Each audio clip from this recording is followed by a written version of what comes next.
Bienvenue à tous sur Gabon 24. L'invité du jour, Calixte Beyala, elle est écrivain, ambassadeur de la culture pour le Cameroun. Elle est ici à Libreville pour cette journée internationale de la femme africaine. Merci d'accepter notre invitation, soyez la bienvenue. Merci beaucoup. Alors, le monde célèbre ce 31 juillet la journée internationale de la femme africaine. On a envie de savoir, est-ce qu'aujourd'hui vous avez l'impression, à côté de la journée internationale de la femme en général, que la femme africaine a pris conscience des enjeux de cette journée qui lui est consacrée? Permettez-moi d'abord de remercier les organisatrices de cette belle journée, dont le docteur Nicole Assalé, qui nous a permis d'être toutes là et de nous rencontrer. Et puis de saluer aussi cette magnifique association des 1001. Oui, des 1001. Mille et une. Quoi, étoiles, visages, femmes, voix, enfin tout ce qu'il y a de plus beau. Voilà, je tenais d'abord à signaler cela. Mais ce que je voudrais dire, c'est que tant qu'on dit Journée internationale de la femme, ça veut dire qu'il y a encore un problème. Et ce problème est mondial. Partout où il y a par exemple une exclusion, la femme est sous-exclue et encore plus exclue. Même chez les homeless, c'est-à-dire ceux qui n'ont pas de domicile fixe, la femme est encore exclue là-bas. Je veux dire que moi, en tant que femme noire, femme écrivain, femme africaine, femme aussi Betty, parce que je suis cette totalité de femmes, bien sûr, parce qu'on va vers l'autre avec ce que nous sommes. J'ai été en France dans un milieu totalement masculin en tant qu'écrivain. Je veux dire, on y subit l'exclusion. C'est un monde violent pour les femmes. C'est un monde qui a été organisé autour de l'homme, où l'homme est purement le plus beau, le plus grand, le plus intelligent, et où l'intelligence de la femme est encore sous-estimée. Il faut partout que les femmes se battent pour gagner un peu de poids, un peu de poste, un peu de tout. Je veux dire, c'est un monde, malgré tout, à intelligence égale, vous allez constater rapidement qu'on donne plus facilement des postes à un homme qu'à une femme. Et donc aujourd'hui, après plus d'une cinquantaine d'années, depuis l'institution de cette journée, parlant de la Journée internationale de la femme africaine, on a, comme je le disais déjà tout à l'heure, la Journée de la femme. Donc, à votre avis, ça n'a pas vraiment changé, rien n'a évolué? Si, quelque chose a quand même évolué, puisque là, depuis que je suis ici, j'ai rencontré des femmes médecins, j'ai rencontré des femmes généraux, j'ai rencontré des femmes chefs d'entreprise, j'ai rencontré des femmes gouverneurs, j'ai rencontré d'autres femmes venues d'ailleurs qui sont des femmes, des grandes éditrices. Je suis un écrivain reconnu dans le monde. Je veux dire qu'il y a quelque chose qui a énormément évolué, mais ça n'a pas encore totalement changé, puisque nous sommes encore dans le combat. Qu'est-ce qui bloque à votre avis? Ça bloque à quel niveau? Ça bloque parce que les hommes ont, d'une certaine façon, dans le monde entier, confisquent le pouvoir et ils sont solidaires entre eux. Vous savez, dans le monde, vous allez voir que les femmes ne votent pas, par exemple, facilement pour une autre femme. Nous sommes majoritaires dans le monde. Vous allez remarquer qu'une femme qui se présente à une élection, les femmes souvent sont jalouses. Elles votent contre elle. On doit aussi nous-mêmes changer notre regard. Justement, ça vient à ma question parce que j'allais vous demander, est-ce que quelque part, à vous suivre, la femme n'est pas elle-même un peu coupable de sa propre discrimination? Bien sûr, nous avons une part de responsabilité, puisque c'est nous qui élevons les garçons. Peut-être que nous élevons mal nos garçons, nous ne les élevons pas dans le respect peut-être total de la femme, et pour qu'elle accompagne l'homme, et pour qu'elle soit accompagnée par l'homme aussi. Je vais dire qu'effectivement, j'ai entendu dire par-ci, par-là, où il y a une grande dame, enfin, il y a un grand monsieur, forcément il y a une grande dame derrière. Pourquoi derrière? Pourquoi le pouvoir de la femme devrait-il s'exprimer derrière, dans l'ombre, dans l'alcôve, sous des persiennes baissées? Pourquoi cela? Peut-être cela part de la Genèse aussi, la femme qui a été créée pour être une aide. Ce sont les hommes qui ont écrit ça. D'accord. La femme est la fondatrice du monde. Sans la femme, il n'y aurait pas de monde. Est-ce que vous savez qu'un seul homme pourrait féconder toutes les femmes de la terre? C'est la femme qui est un objet précieux parce que c'est un objet rare. C'est elle qui porte la vie. C'est elle qui est cette nuit qui donne le jour. C'est elle qui est cette lumière de la vie. C'est en son sein que grandit l'humanité. Je veux dire qu'on ne saurait la réduire à quelque chose qui serait la côte d'un homme. Non, c'est une entité en part entière. Je pense que Dieu serait peut-être une déesse. On ne le dit jamais assez. Il faut accepter qu'il en soit ainsi. Il faut accepter de jouer à cette espèce de compromission où nous sommes totalement complémentaires. On sera peut-être complémentaires un jour. Je n'en dis ce qu'on ne vient pas. Mais pour l'instant, nous vivons dans des sociétés où, quand on est une jolie femme, moi j'ai passé ma vie à me battre même en tant que grand prix du roman de l'Académie française. Vous savez, le nombre d'hommes qui me regardent d'abord en tant que... Ils regardent d'abord tout en bas, avant de remonter le regard tout doucement vers les lèvres. Mais je pense que leur regard atteigne difficilement mon cerveau. Le cerveau. Je veux dire que c'est quand même problématique. Est-ce que quelque part, cette problématique n'a pas servi dans une certaine mesure la femme, en la poussant à se surpasser et à donner le meilleur d'elle-même? Et aujourd'hui, quand on voit les femmes briller, elles brillent franchement. Oui, elles brillent franchement. Bien sûr que ça nous a permis aussi de nous surpasser. Mais le grand problème de la femme, je pense que nous sommes des grands amoureuses. Et ce n'est pas une très mauvaise chose. Quand vous prenez par exemple une classe de jeunes filles et de jeunes garçons, quand ils sont très jeunes, les meilleurs de la classe sont des femmes. Mais il se passe quelque chose après l'adolescence. Pourquoi? Parce que nous sommes moins carriéristes en réalité.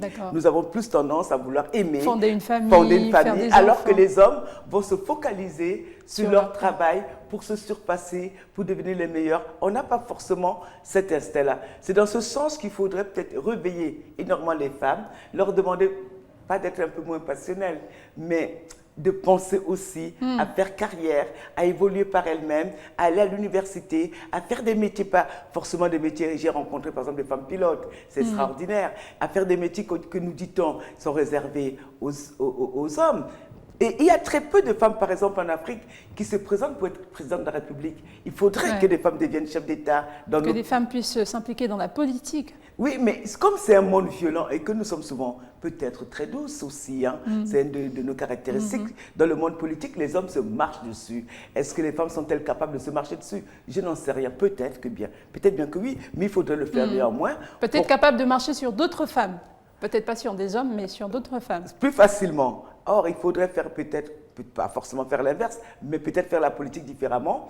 Et je pense qu'un monde qui serait dirigé par les femmes, ça c'est mon point de vue, tout le monde n'est pas obligé de partager, serait un monde peut-être un peu moins guerrier, un monde moins violent, un monde où les hommes, les êtres humains auraient un regard peut-être un peu plus compatissant sur les autres. Un monde où les hommes auraient un regard, serait beaucoup plus humaniste. Parce que les femmes, nous sommes proprement humaines, quoi, parce que nous sommes ces porteuses de vie et nous nous devons de protéger ces vies. C'est aussi un atout d'être cette porteuse de vie, même si ça a énormément d'inconvénients, mais c'est une grande force. Mais ça a peut-être été notre grande faiblesse, parce que, effectivement, en étant des protectrices de vie, nous ne sommes pas forcément des guerrières. C'est ça, donc à la fois une force, mais également une faiblesse. Alors là, on parlait des femmes en général. On parle maintenant pour cette journée des femmes africaines, avec le contexte africain tel qu'on le connaît, en marche vers l'émergence, mais en marche encore. Est-ce que vous direz que c'est plus facile pour une femme noire par rapport à une femme blanche, entre guillemets, ou alors par rapport à son contexte de vie?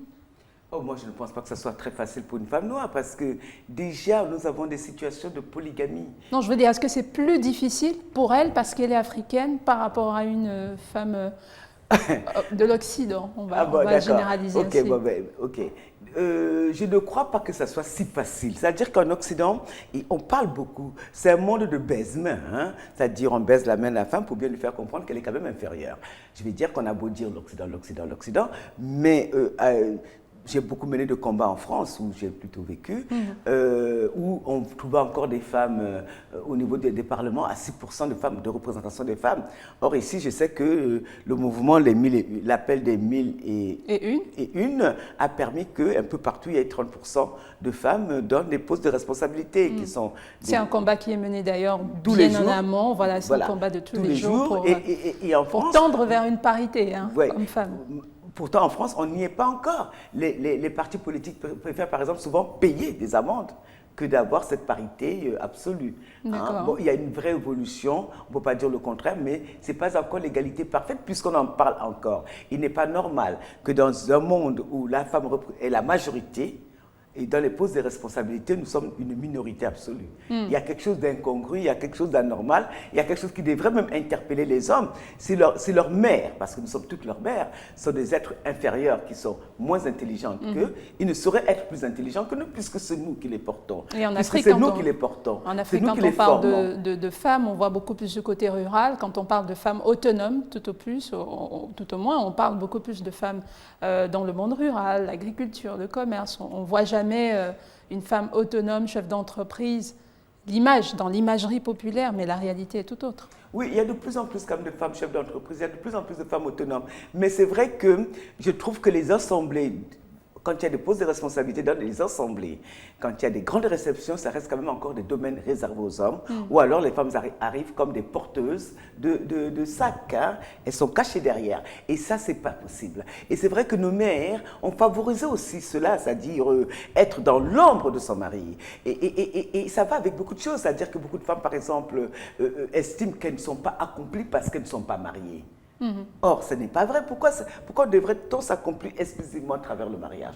On peut s'accomplir déjà totalement en tant que mère, totalement en tant que femme, femme responsable, femme autonome, femme chef d'entreprise, femme qui décide, femme étoile, femme flambeau. Je veux dire, il y a tellement de palettes à occuper en tant que femme et pouvoir s'accomplir que nos sœurs, malheureusement, en sont encore pour beaucoup à vouloir absolument être derrière un homme, même quand elles ont des grandes capacités. C'est là où intervient notre responsabilité. Il faut interpeller les femmes pour qu'elles envahissent le monde des mondes d'hommes, c'est-à-dire qu'elles s'inscrivent dans des partis politiques, qu'elles aillent voter, qu'elles s'inscrivent, qu'elles assistent aux réunions, qu'elles s'y battent pour prendre des postes de responsabilité, aussi bien dans les sociétés civiles, même dans les associations. Et je connais pas mal d'associations de femmes qui sont dirigées par des hommes. Je trouve ça absolument absurde, absolument incongru. Je veux dire que c'est pas possible qu'on puisse accepter au XXIe siècle d'en être là et d'en être encore à faire des réunions magnifiques, certes, comme celle qui aura lieu demain. Ça veut dire qu'il y a le problème encore là, le problème est encore prégnant. Et je voulais aussi attirer l'attention sur quelque chose qui m'a interpellé durant mon séjour au Cameroun. C'est le viol des femmes, où beaucoup de femmes m'ont interpellé, parce que quand elles étaient violées, quand elles allaient au commissariat porter plainte, elles étaient coupables de manière automatique. Vous voyez? D'accord, pourquoi? Parce qu'on estime qu'une femme, par exemple, qui met une jupe est aguichante et elle a provoqué forcément les hommes. Il y a tellement de choses à faire changer dans cet univers. Il y a tellement de combats à mener que je pense que ma génération continue à en mener, votre génération mènera d'autres et la génération de nos petits-enfants, on n'en serait peut-être pas encore sortis. Alors, pour cette année 2019, la Journée internationale de la femme africaine a choisi de célébrer les victoires partielles. C'est la thématique internationale choisie. Donc, un peu pour applaudir déjà les efforts et le combat qui a été mené jusque-là. Oui, non, mais il y a des combats qui ont été menés, qui ont été réussis. Je vais dire, notamment, je vais prendre un cas banal, peut-être que pour vous, ça ne... Par exemple, l'excision, moi, quand j'étais jeune fille, c'était un vrai combat à mener. Et aujourd'hui, aujourd'hui, c'est en net recul. En net recul. Et ça, c'est les mariages forcés. Malheureusement, les guerres favorisent cet état de choses. C'est-à-dire, et puis, il y a aussi la violence aujourd'hui. C'est-à-dire que dans des zones, par exemple, où les hommes font des guerres, au lieu de faire des guerres entre eux, ils vont violer les femmes. Comme elles deviennent un outil, en fait. Oui, nous sommes un élément... nous faisons partie prégnante de la guerre. Je veux dire, c'est anormal puisque les femmes ne déclarent pas de guerre. Et pourtant, quand ces hommes se battent elles sont les premières victimes. Nous en sommes les premières victimes. C'est tous ces combats qu'il faudrait mener et ne plus être des victimes. Il faut aussi qu'on apprenne à se défendre. Je suis désolée de le dire. Il faut que des jeunes filles apprennent à faire du karaté, à faire de la boxe, à faire... Non, mais c'est vrai, à être un peu moins fragile physiquement parce que, effectivement, dans le monde actuel, au-delà des réussites dont vous parlez, il y a un autre aspect des choses, c'est dans le cas des guerres, nous sommes finalement les grandes victimes des guerres déclarées et menées par des hommes. Donc, il est temps que les femmes prennent véritablement les armes, entre guillemets, on va le dire ainsi, pour aller au combat. Ce combat d'idéologie, mais également un combat physique. Oui, c'est un combat à la fois idéologique, physique. Vous savez, on n'a pas toujours été... nous avons été des sociétés matriarcales. Hein. On semble l'oublier en Afrique noire, notamment chez les Bantous. Les enfants étaient élevés par les oncles maternels, pas par les oncles paternels. Moi, je me souviens très bien que je sais ce qu'on appelle chez les bêtis, les femmes, mokal. Mokal, c'est la fille de la sœur. La fille de la sœur est une fille qui est très respectée, très aimée, que les oncles élèvent. Et je veux dire que on a perdu cela à cause de l'arrivée d'un côté du christianisme et de l'autre de l'islam. Nous étions des sociétés où les femmes autrefois voyageaient. Ce sont les femmes qui allaient faire du commerce dans les sociétés africaines d'autrefois et qui ramenaient de l'argent à la maison. Ce sont les sociétés patriarcales occidentales qui sont venues se poser sur le fabuleux que nous avions. Les Amazones étaient où? Pas dans les autres pays. Il faudrait peut-être penser à un retour aux origines, si on va le dire ainsi. Merci beaucoup, Calixte Béala. Je rappelle que vous êtes écrivain, ambassadeur de la culture au Cameroun. Vous êtes à Libreville, au Gabon, pour cette célébration sur le plan national gabonais de la 2e édition de la Journée internationale de la femme, bien sûr, qui est célébrée depuis 1962 dans le monde. Merci à vous de nous avoir suivis. N'oubliez pas l'information, c'est en continu sur Gabon 24. À très vite avec un nouvel invité du jour.